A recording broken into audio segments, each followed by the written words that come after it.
And it's fine. I mean, we'll just chit chat. Where are you pinging Jack?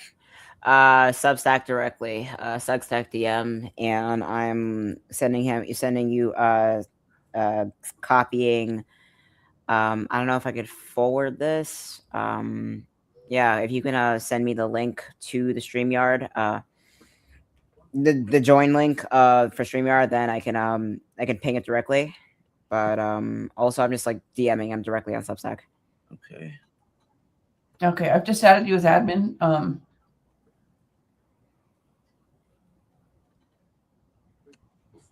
Sweet. Oh, That works. and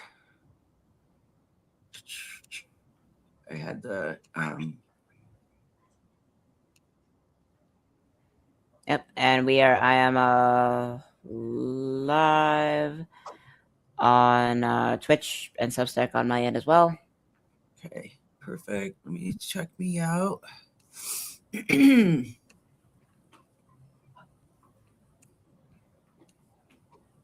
Okay, yeah, we're live. All right. So I will. Live video has ended. What? What? That's crazy. Join now. Accept.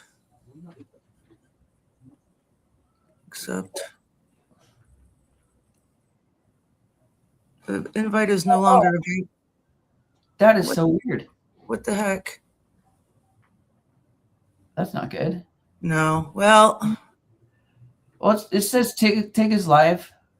Yeah, I'm live. Okay. Well, that's good. Well, I'll just go to Tig. It says Tig is live.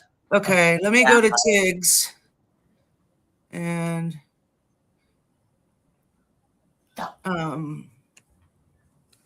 hooray for backup streams. Yeah. Yeah, no kidding. I guess that's the reason why we should do that. Let me see. Still no Jack. Oh, reloading the page. Is still no Jack.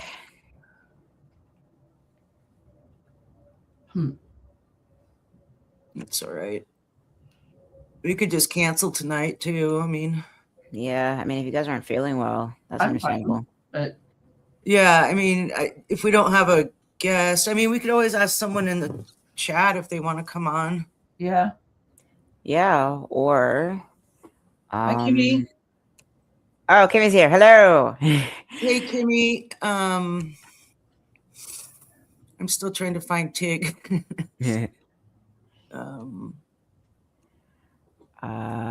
Intent versus impact. That's a big one, but actually, I got an idea. Even if we don't have a guest this time around, we could do like a Q&A. We could just do like a chat Q&A, honestly. Oh, yeah, that would work, right? Yeah. Because like intent versus impact, it's like we're not interviewing a guest this time around, and even so, Jack has been on the show before. So if he shows, it's okay. But if not, that's also okay too. Because like the intent versus impact Q&A, that's still chat worthy. Yeah, absolutely. Okay. Okay. Right, I got my all right, mute. There we go. Okay, so Q&A rocks. Kimmy concurs with that statement. Right on. I'm gonna go ahead and step backstage and then get tuned into your Substack, and I'll just be in the chat on the other side. No problem. Okay, we'll see you guys later. I should still do the disclaimer.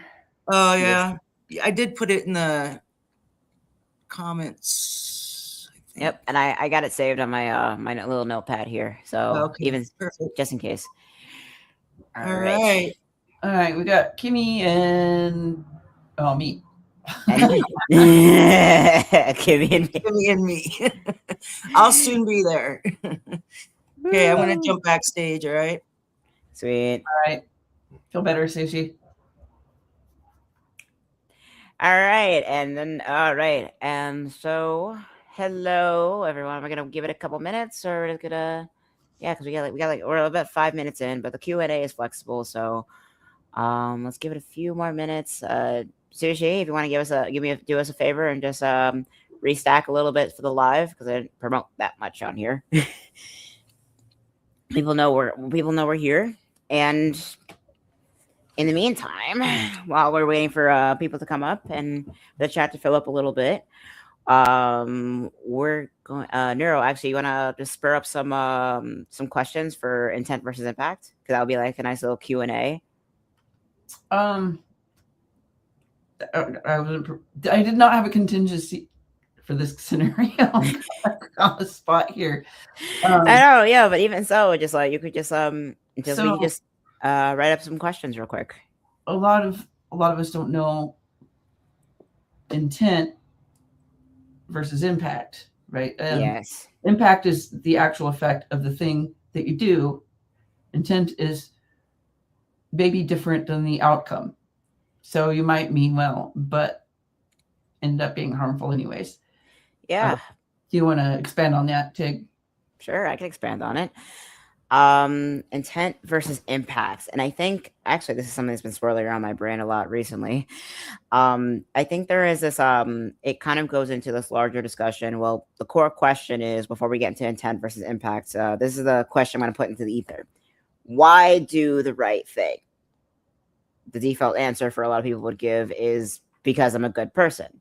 And if you don't know what doing the right thing is, you think, okay, what would a good person do? And I'll do that. That must be the right thing. The problem is that this is where it gets into intent versus impact, is because when you try to, when you don't really know what the right thing is, or what your gauge of, if your gauge of doing the right thing is based on what a good person is, you kind of go into this definition of, well, what is a good person? What does that look like? And for me, it's kind of been a little fascinating, because I've been in the midst of like studying, and not just in my therapy, but also like for my essays and stuff like that. And really just trying to dig in and try to figure out where is the line between where's the line between an idea and a practice? Because if your action is based on an intent, then the intent is like, okay, I want this idea of creating a certain, the intent is to have a certain outcome. That is the hope. That is the intent. But if the impact strays so far away from that, and nobody's really sure why, it's like, well, how did we get here, and where is that disconnect happening? Because it gets to the point where you can start to see these patterns occur. Because on one hand, this is something that I've seen over and over again. It, like, say, like for like bullying in school or something like that. If you're so like, well, we have no tolerance for bullying, so we have zero tolerance bullying policy. So if your zero tolerance bullying is that if you are caught, if two people are fighting with each other, regardless of who started it, they're both going to be either suspended, expelled, etc. That's what zero tolerance. So, and you would think like, oh, okay, so if we just make everyone suffers from bullying the same way, if we enforce this consequence of expulsion, suspension, etc., then that will just stop the problem outright.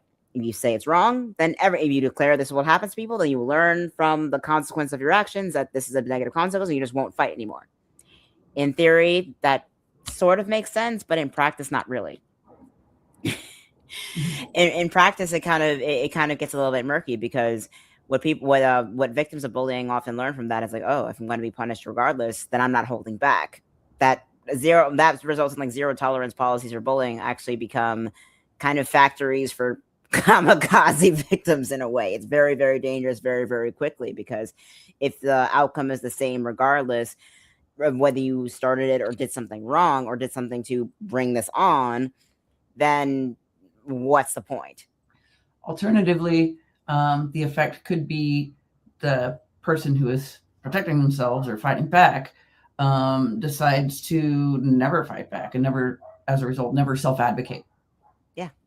And that takes a toll on someone's internal. It just eats away you internally, and just makes not just that, it doesn't just eat away to your confidence and self-esteem. It isolates you, and it prevents you from interacting with other people.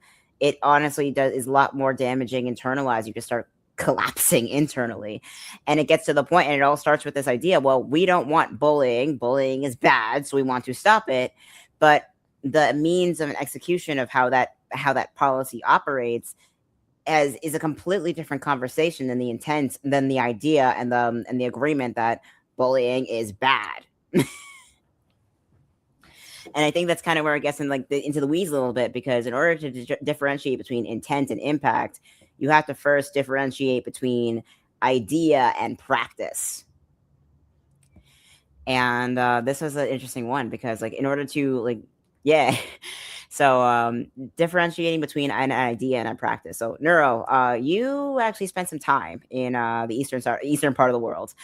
So in terms of what you said, in terms of your experience in academia or anthropology, I want to hear your thoughts on this.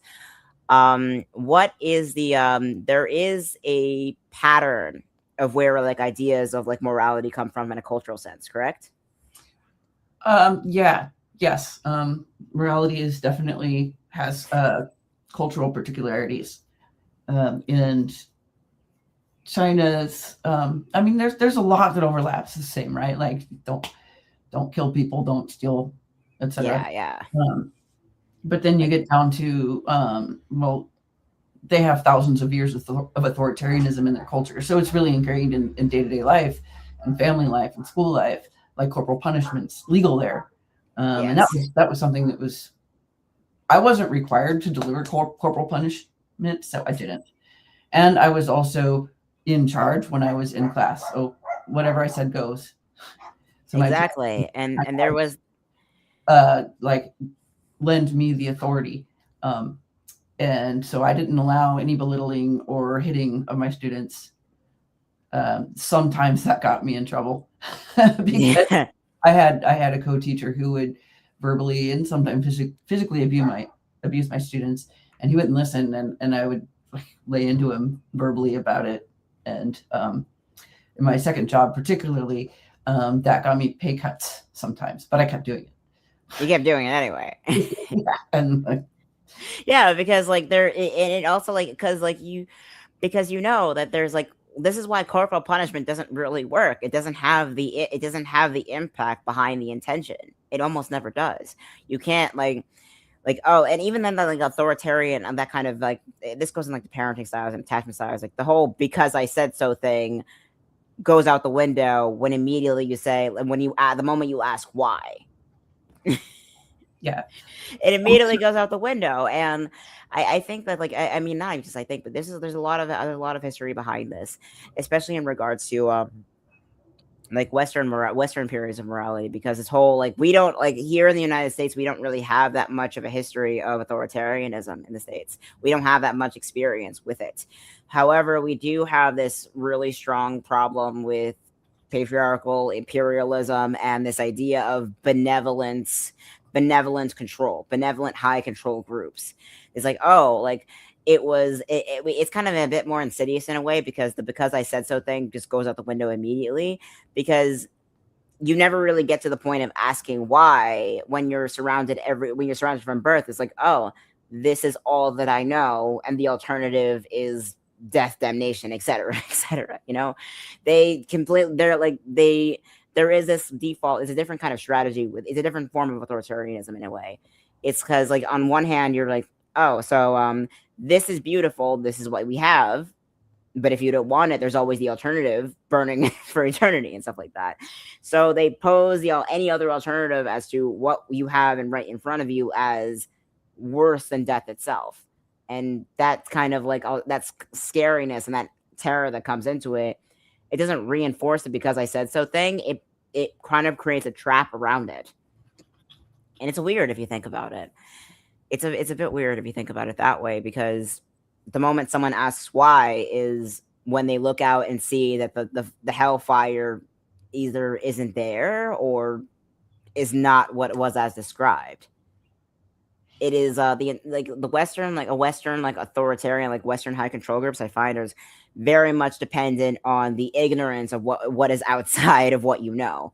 You have to be completely isolated from everything in order to stay within that high control group, because the moment you walk outside and see that, oh, this is not the case at all, the whole illusion evaporates. And it's always really, really terrible and really scary. But I've kind of boggled my mind to think about wait, if the intent was behind, what is the intention behind all of this? Do they genuinely believe they're doing the right thing, or do they genuinely believe what they're doing is some kind of benevolence? The abuse that they're carrying out on people is some kind of kindness? And that's honestly where it gets into the weeds. That's what I'm trying to figure out. I would like to give an example of how one of my intentions turned out to be harmful as a teacher in China. And it's also one of those things that sort of like made me think about surveillance a lot, because China's mass surveillance, and we're just about there to their level. Anyways, so there were, of course, like videos in the classrooms, every classroom and stuff.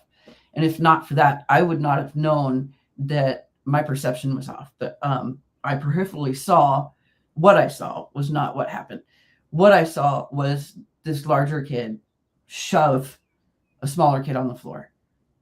And I got upset with him and, told him like that was not okay. And he got like defensive and argumentative with me. And I thought he was just being kind of difficult. So I'm like, okay, I'm just going to walk into the office and you can like chill out there. And I did. And he ended up crying his eyes out. And other faculty were looking at the video. And my supervisor ended up telling me before the class was even over, she's like, have you come aside and stuff. And she said, watch the video. And what really happened was he was trying to help the other kid tie his shoes, and the kid fell. That's what they caught on video. And if not for that video, I would have never known that I was wrong and like how much I like harmed that child.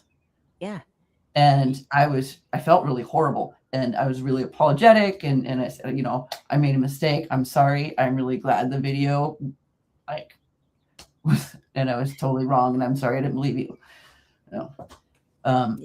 Yeah. But even so, and that really just like, and I could see how something like that happened if you didn't see the video as to what happened. Like, oh, you would immediately like, oh, then more cameras is a good thing. But even then, there are flaws that can be put in place, because especially like something like a lot of people don't realize in the States, that we are so surrounded like with smartphones and everything, is that security cameras, like the design, the actual devices themselves, aren't necessarily 100% capable of recording audio by default.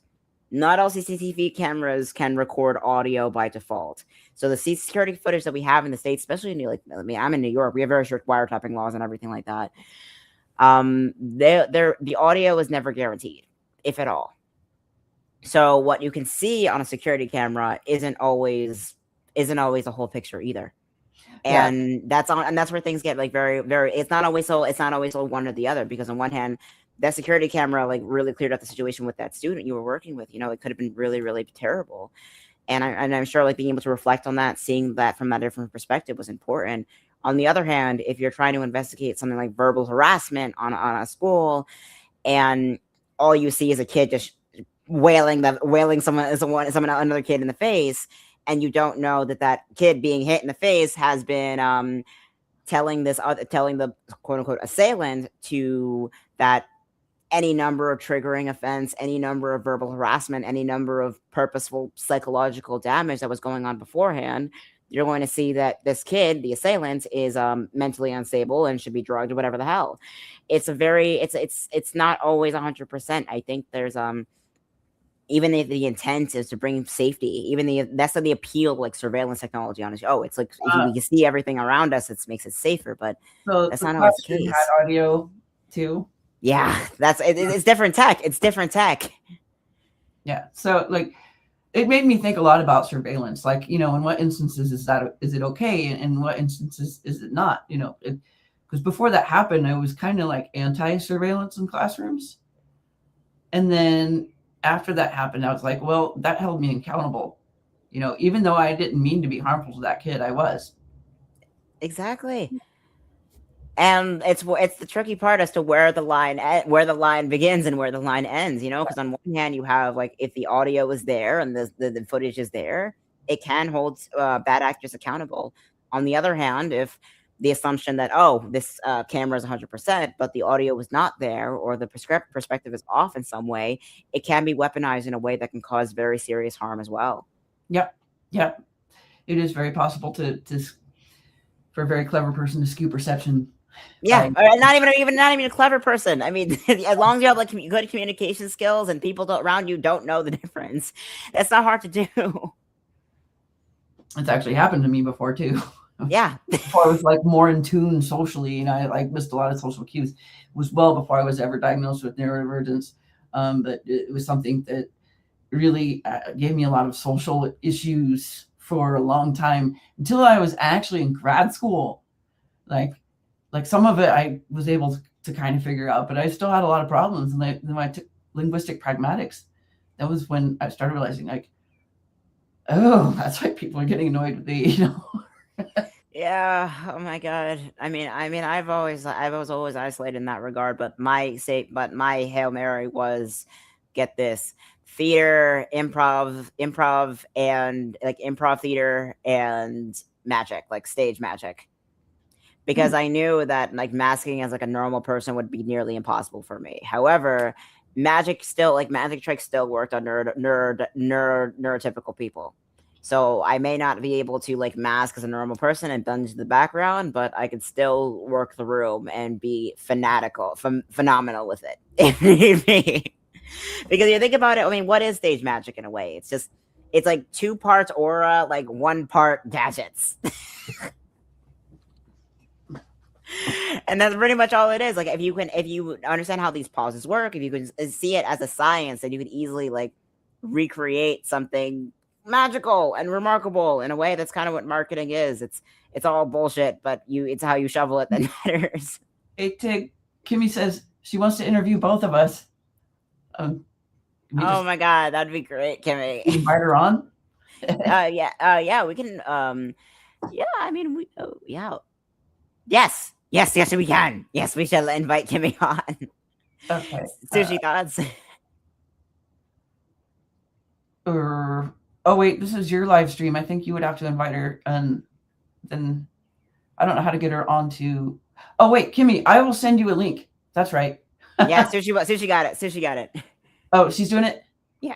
Okay. Not today though. All right, fair. Okay, that's what I thought. But yes, Kimmy, we will have to make a date for this. This is interesting stuff. So I was just thinking about intent, impact, and accountability, right? Yes. And when you realize you did something wrong, accountability is how you move toward repair, right? Instead of being like, oh, but it wasn't my fault because this, or you know, trying to like shift the blame in any ways.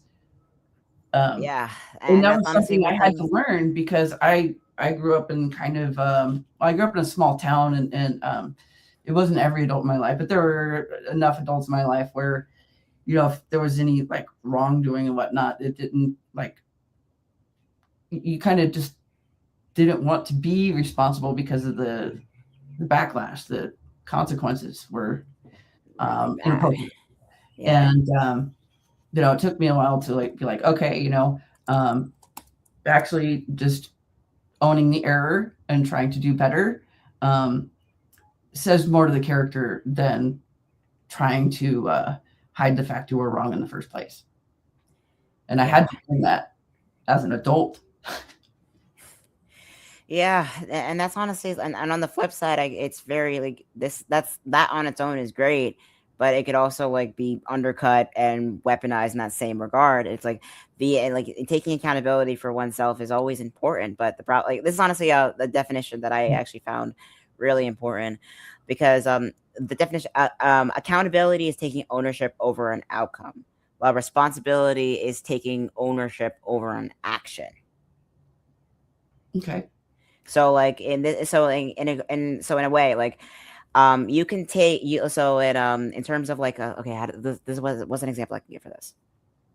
Okay, so here's a good one. So when I was dorming for a while at college number 1, the 4-year school I was going to for a while, my first housing situation was horrible. And honestly, I can't exactly blame them.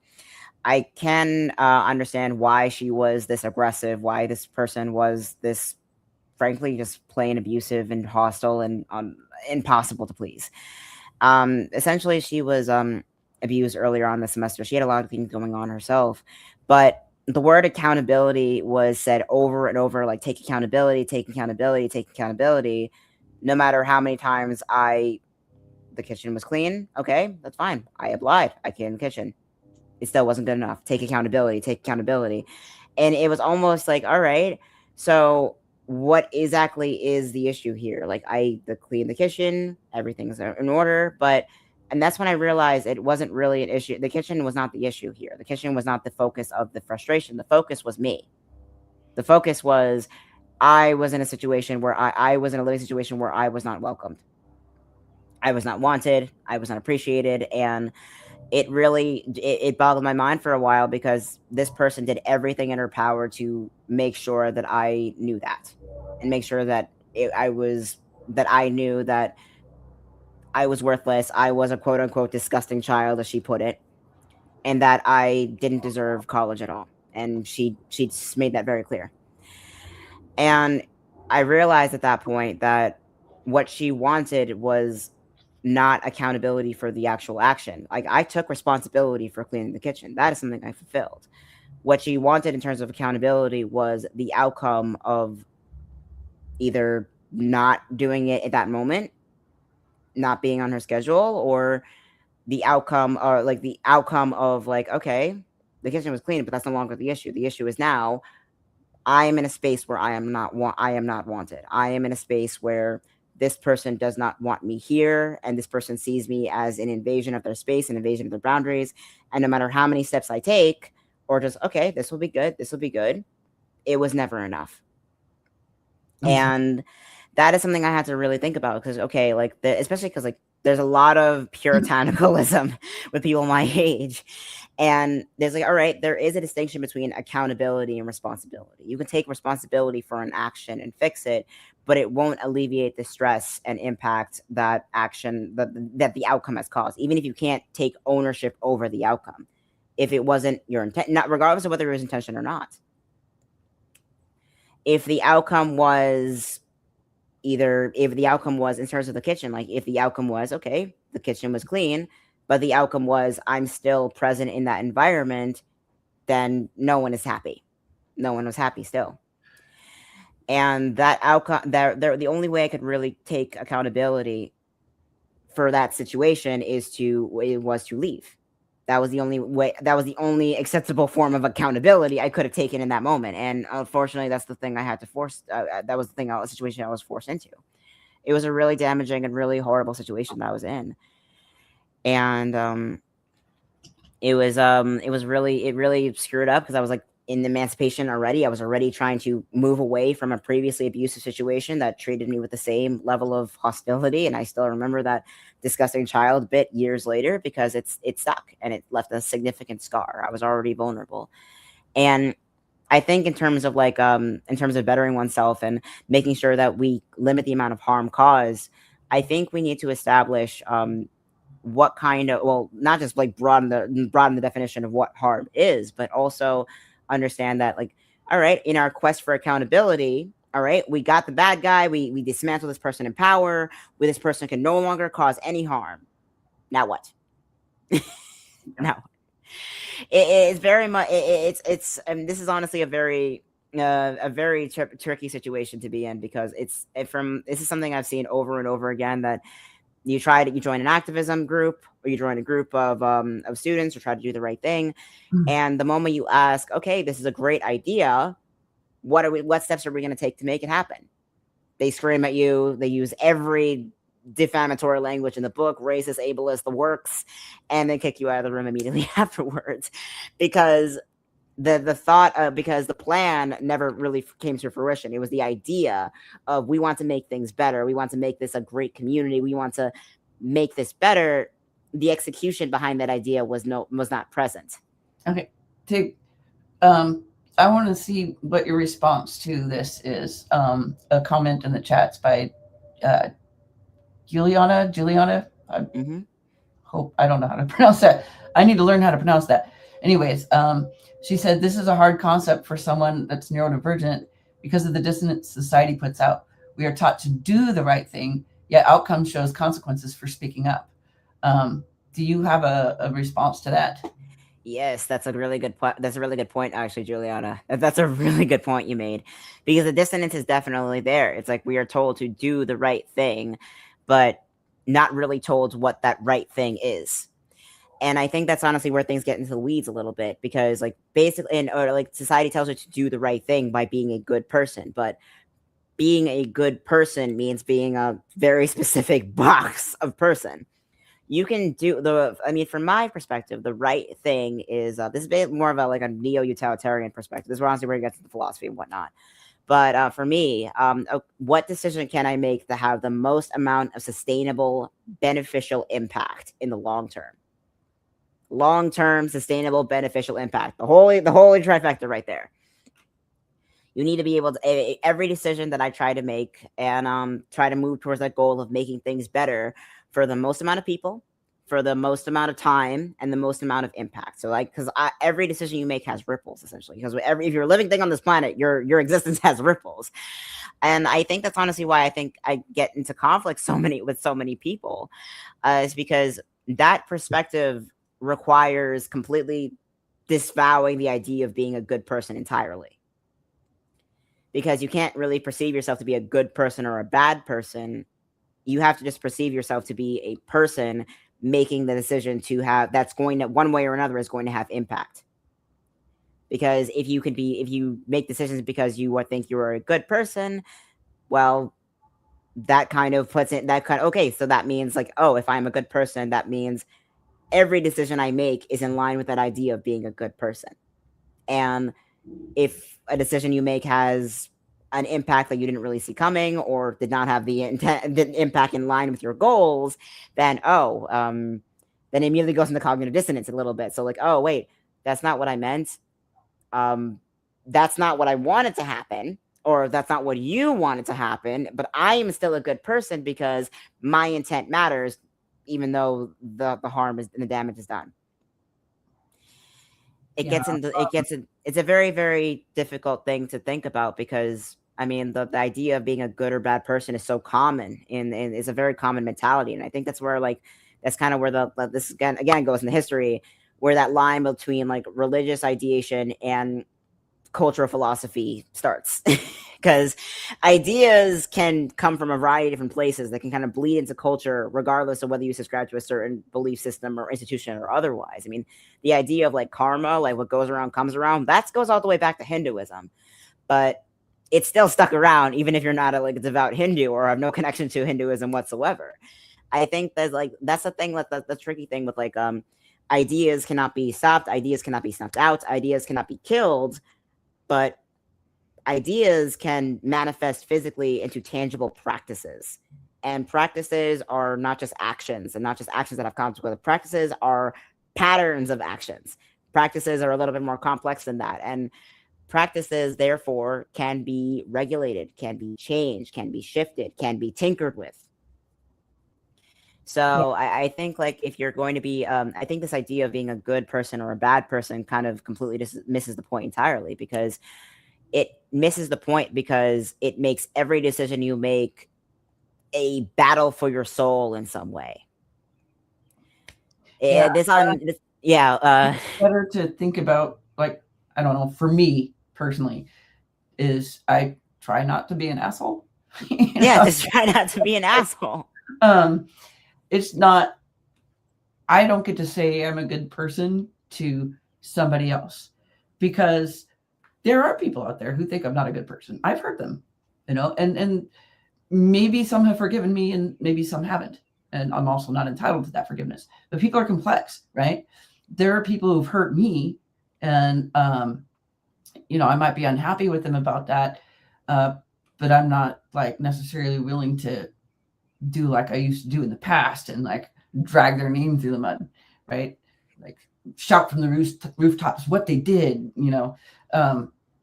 people do things intentionally or unintentionally, and almost no one is wholly good or wholly evil. Most of us are gray. Yeah. Not white or black, gray. Great, yes. And I think that's something we forget, because we're humans. We may be evolved, sophisticated in some ways, but at the end of the day, we are still animals. Animals acting gray nothing all the time. Yeah, exactly. That whole black and white mentality is a part of trauma too. Yes. Yeah, the black white mentality is a part of trauma, but it's also but it's also kind of a vestige of puritanical Christianity in a way. I mean, the idea of like being a good person or a bad person. Okay, this is something I was really interested in, and I'm going to link this in the description for the clips after this because it's a fascinating video essay series. I think everybody should watch at least once in their lives. This video essay series is called from this YouTuber named Innuendo Studios. Neuro, so if you want to put that in the chat, you're more than welcome to. Innuendo Studios, he made this brilliant video essay around Gamergate, if anyone remembers that, in 2015. Yep. What's her name? Anita Sarkeesian, yes. Yeah. But honestly, one of the episodes in the video essay stuck out to me because he basically describes this idea called, well, I'm going to call it I'm going to paraphrase it as the angry Jack fallacy. So, like the idea of the angry Jack fallacy basically goes as this: is that angry Jack is not a person or an archetype or a stereotype in any way. He's a condition similar to being drunk. He's the belligerent a-hole many of us become when we feel like our perception of ourselves as a good person is somehow under threat. And I think this fallacy kind of comes into play a lot of it because it's a lot more specific than just cognitive dissonance. It's a lot more specifically to Western mentality and that kind of idea of being a good or bad person. It was interesting. I mean, think of something like a controversy from way back when, before everything before the world burst into flames. Think of something like, why do people get so worked up over vegetarians? Oh. Or even like someone who goes to a party or a drunk is or go to a bar is like, hey, you want a drink? He's like, oh no, I don't drink. Why? You sober or something? Like, yeah, I just don't like the feeling. What, you were like an alcoholic? No, I just don't like to drink. I met this guy when I was the one time that I was an extra for something. At the time I never wanted to be on camera or anything, but I really needed the money. Anyways, he ended up sort of treating me to dinner when I was going through a hard time, but he didn't. He bought me a beer. But he himself didn't drink. And I asked him, I was like, I'm just curious, how come you don't drink? And he said, oh, it's a religion thing. That's all. I'm like, oh, okay, cool. And he said, I really appreciate that you didn't ask if I was an alcoholic. I was like, whoa. Yeah, because that's the base assumption. It's wait, because it's for so many of us, drinking culture is so ingrained in our society. This, and they kind of get a little defended. It's wait, so this person doesn't drink. Oh, it's a religious thing, or it's a cultural thing, or just I just don't like the feeling. For a lot of people, that angry Jack fallacy comes in because the first thought isn't oh, this person, okay, whatever, don't really think anything of it. The first thought that comes to mind is this person judging me? And if they're not judging me, then oh, they must be an alcoholic, or they must have that issue, this, that, and the third, essentially. Yeah. That level, that fill in the blank assumption that comes into play that leads to the series of questions about it. It's it never really occurs to them that, well, this is a normal thing. People drink at parties. This is a normal thing. And this person is just choosing not to be normal, to choose to make themselves stand out, to choose to do something not normal, to choose to purposely make themselves less happy. And that's the dissonance, and that's where things come into weirdness, all kinds of weirdness. Oh, okay, yeah. Yes. That's someone on Twitch. Hello, new first time chat. Welcome in. That's someone from Twitch. Hello. When you think of the trolley card experiment, whatever decision one makes, will they ever be seen as a good person? That's a tricky one, honestly, because the trolley car. I think the trolley car experiment, it has no good answers. And on its own, depending on, unless you had a whole bunch of specifics and a whole bunch of things, there is no good answer to the trolley car question. It's would you kill one person and save a whole bunch? Oh, who are the people? Oh, is it your mom and one person? Or is it a friend? Or is it one person a Nazi or something like that? Or the group of people? Just awful. The trolley car question becomes immediately goes down the rabbit hole, because in order to justify making either decision, you have to determine which side is a good or bad person. That's the tricky part. Just decided to show the comments on stage because sweet, yes, yeah, the backside can see it. Yeah. That's we have our comments on stage because we have our Substack chat and we have our Twitch chat as well. It's wonderful stuff. Yay. Courtney But asked or said something that I like. She said, I think some, not all, but some need others to participate in a vice to validate their own. And I'm like, yeah, I see that. yeah, I mean, it is it, and the fact that it is considered a vice in order to be like, in order to justify it in a way, the fact that it is a vice, or like the word vice implies that it's somehow sinful and therefore somehow bad or morally wrong. It goes into the whole weeds of it all, and that's honestly that's honestly the question. It's like, why do we need something to be morally wrong, repulsive, bad for your health, whatever? Why does we need something to be bad in order to justify doing it at all? Like, why does it need to be either good or bad, you know? And I think that's something like a lot of people, like in the United States specifically, have a hard time wrapping their head around. It's like something can just be. It can just be, and that could be harmful to your health, or it could be harmful, or it could be beneficial, whatever. It can just be. You don't need to justify it, you know? It made me think of a scene in Ted Lasso. Yes. Where Ted was trying to call home to wish his kid good luck, and then he realized that he didn't remember his wife's cell phone number. And he asked Beard, is that a good thing or a bad thing? And he said, I think that's just a thing. It's just a thing. It's just a thing. Exactly. And I think this goes into like intent, the original question. It's like, how do we differentiate between intent versus impact in terms of like, how do we know what to do, what the right thing is? And that really goes into question is, well, is what we're doing, like, is a thing, is the action or decision we're making, is it an idea or is it a practice? And learning to differentiate those two things is really important, because if you can acknowledge something as like, kind of like Ted Lasso, if you can just acknowledge it as a thing, then you can acknowledge it as either like a person, place, thing, or animal, like a noun, or you can acknowledge it as a practice. And when you acknowledge it, those things as tangible, as when you acknowledge something as like either a thing or a practice, then that kind of goes into, okay, what benefit is this thing or practice serving to the community or to other people? Is this practice providing benefit in some way, or is this practice causing harm? Is this thing causing benefit, or is this thing causing harm? And that doesn't necessarily make it good or bad. It just makes it beneficial, or is it harmful? Oh, I just caught the message about Jack. So our scheduled guest this evening, Jack, couldn't make it. He sent a DM saying his husband is sick and he's caring for him. So yeah, we'll reschedule. We'll get Jack again later. And I'm sorry your husband's sick, Jack. I hope he feels better. Hugs to you both. Oh wow, yeah, hugs to you both. Honestly, sickness and health. That's what marriage. Oh my god.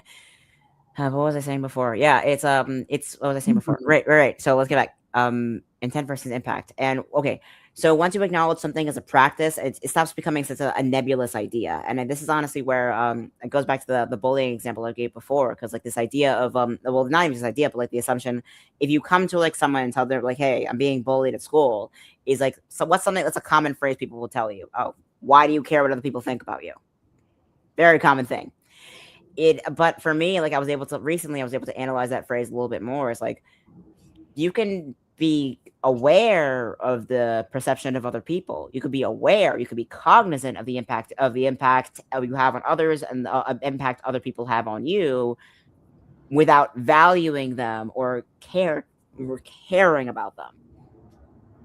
I think there's like this, if it's a good or bad idea, that's like this idea of being out of sight, out of mind. If I can't see it, I don't care about it, essentially. Therefore, if I don't care about it, therefore it doesn't exist. But that's a very dangerous thing to happen. It's a very dangerous way of thinking, because you can be cognizant of something, you can be aware of something without valuing it or internalizing it or caring about it in that way. And I think that's important. That's an important distinction to make. I just ate a piece of candy because I need a little sugar. Sugar. I grabbed some candy because it's been a while since I've eaten and I didn't have time to grab dinner. So no, they're just little gummies. They're sour. I like sour candy. So little sour candies. gummies. Sours, yes. We have another comment question from Twitch. When it comes to whistleblowers, do you see them as good people, snitches, or opportunists? It depends. Oh wow, and it's a lot more. It's a lot less than. It's not more than. It's like it's a lot deeper than actually. It depends actually, If they're because good going people, along- snitches, or opportunists, those are not necessarily mutually exclusive, nor are they mutually synonymous with each other. right. The idea of like being a snitch or being an opportunist as being separate from being a good person is kind of the problem I was prompting earlier. It's like it's very much like, oh, like why are you telling on someone in power? It's like, oh, are you trying to get something out of it? Like the idea of being a snitch or an opportunist implies a level of deceit, a level of like distrustfulness, a level of snivelity in a way. It's kind of like it seems cowardice. It's a form of cowardice in a way, which honestly is like a very common assumption to have about whistleblowers in many ways, especially like whistleblowers in cases of SA or whistleblowers in case of like serious abusive practices going on behind the scenes that are committed by very powerful individuals or otherwise. When that power dynamic is in play, it can be very easy to dismiss a whistleblower or even someone who asks the question as to like, well, why, or ask the question like, okay, how does this work, or why does this happen, or is this practice beneficial in some way? I think that's honestly a very slippery slope to be in, honestly, because you can't really, like, the term whistleblower is a legal term, and good people, snitches, or opportunists are very, very nuanced, or very, very, not even just no, they're actually the opposite of nuance, or just the opposite of nuance in general. They're just labels to slap on someone to either delegitimize their entire argument or delegitimize their actions, their ideas, their credibility, their entire existence, or kind of vilify them into this perfect victim box in order to be like, oh, you have to be a perfect victim, looks a very certain way. And that's not always the case. And if it doesn't look that way, then that's where things get into the weeds, because, oh, well, I thought a victim was supposed to lurk this certain mentality. It's not necessarily the case. And I think I think that's honestly where that black and white ideation comes in play again, like the Angry Jack fallacy one more time. Because like, again, this is kind of like an Angry Jack fallacy situation, because on one hand, you could see for like an Angry Jack kind of person, being normal looks a certain way. Like this isn't SA, this isn't abuse, because abuse is supposed to have all these certain factors. Like for instance, like as SA is something that happens in an alley, in a dark alley, by a strange man in a ski mask, or a misogynist is someone that looks like a fat guy, sweaty guy, balding with a wife beater, essentially. But and for historically society, like this is a quotation from like the video essay again. This response to either like a misogynist, an assailant, or an abuser in some way is to shun, shame, or incarcerate them. So in order so that's kind of like that kind of like that dissonance. Like, okay, if these categories of actions, if these categories of descriptions look a certain way, have a certain description, then someone says like a second, someone tells me like, oh, like an Angry Jack says like, oh, but someone tells me that I did this thing, but I am neither a ski mask dude, a sweaty wife beater guy, then this person is trying to shun, shame, or incarcerate me unfairly, and this person is wrong, which makes this person a quote unquote bad person, snitch, or opportunist, etc.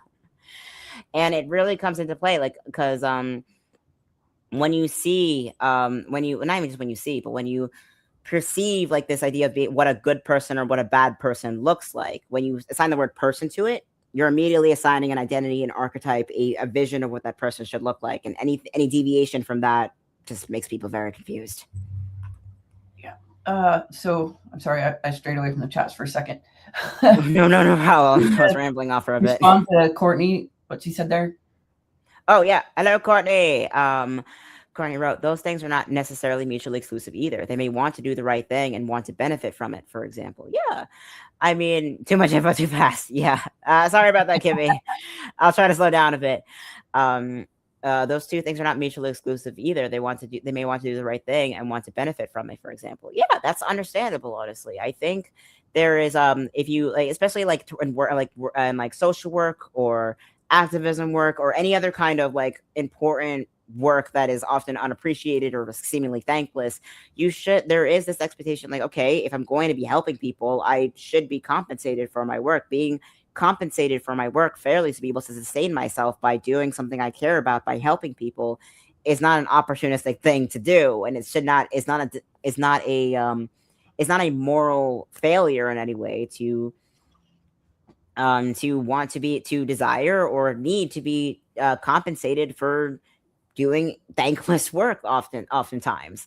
And I think this is I think this is honestly something that's it kind of goes into like, oh, what an activist or what a good virtuous person is supposed to do. Oh, you're supposed to do this without any thanks. You're supposed to be a martyr. You're supposed to be willing to die on the cross for your sins, essentially. But that's not always the case. I think people are people, and a lot of these things that need to be done, like doing the right thing and helping people, these are not just nebulous, good, noble deeds. They're jobs, and they're necessary jobs, and they are valuable jobs, and they are valuable professions. But if we're going to make doing virtuous things a long sustainable practice, then that practice needs infrastructure, and that infrastructure requires compensation in order to incentivize people to keep doing it.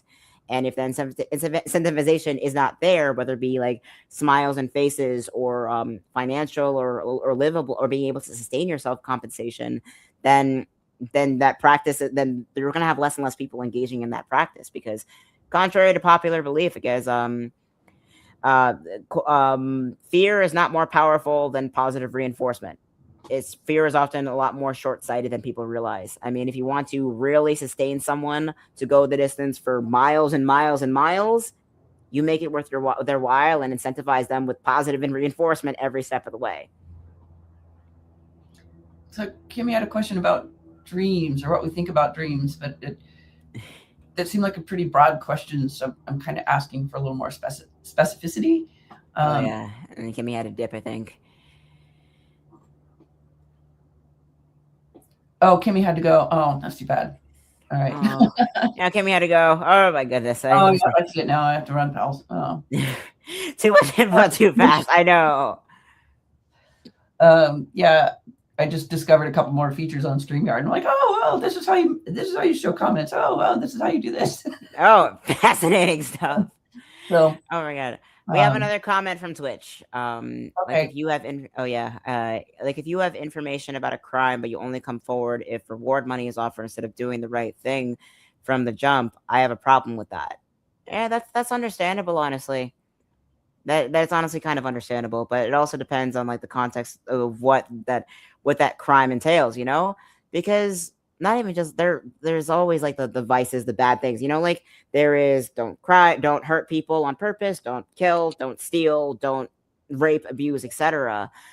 But if the reward money is the only thing preventing them from doing that, it's one thing to just not come forward without the reward money. It's another thing to not come forward if you're being scared, if you're scared of coming forward, if you're scared of retaliation, if you're scared of some kind of people coming after you. That's a whole other conversation entirely. So I think like reward money on its own is kind of misguided, because like it's one thing to offer reward money in exchange for tips. It's another thing to ask people to dangle money in front of people's faces and risk retaliation if they know something and are scared to come forward. It's like it kind of goes into like the intent versus impact conversation, because if you have money, there isn't enough money in the world that some people are willing to die for. You can have as much money in the world, and you couldn't pay people enough to step forward and be perceived as something that like snitches or opportunistic in that regard. So I think that kind of that's less of a critique on people coming forward and doing the right thing and the bystander effect, and more so of a critique on how we incentivize people coming forward in general, how little trust we have in our institutions that are supposed to protect us, how little trust we have in their ability to protect people that come forward, and our ability to protect people in general. Because if reward money is the only thing incentivizing things to come forward, there's what else you got? Essentially, these are people's lives. There's not enough money in the world that people would be willing to die for, you know? Yeah. Okay, so we're getting close to the top of the hour. So we should probably think about wrapping it up and Yeah. thinking Yeah, our. this is a fascinating conversation, honestly. Yeah.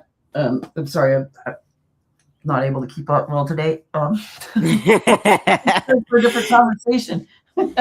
I know this is a fascinating conversation, honestly. We try to have like our guests do most of the talking, so I'm like, oh, I'm not good at doing most of the talking. And I'm a little too good at it, unfortunately. That's okay. I think that's one of those where that trade was very much needed today, Tig. Because I'm like, crap, I'm my brain's slow. This is like a Substack TED Talk. This was awesome. Oh my god, we should do this more often. Honestly, we should just have like general like to be considered conversations about like humanity and stuff like that. That'd be fun. Yeah, we could do that at a different time slot. Yeah, we could do that. We could have that at a different time slot. All right, Tig, what brings you joy? Something that brings me joy. I'm not gonna lie, I had a pretty shit day today. I was crying a lot today.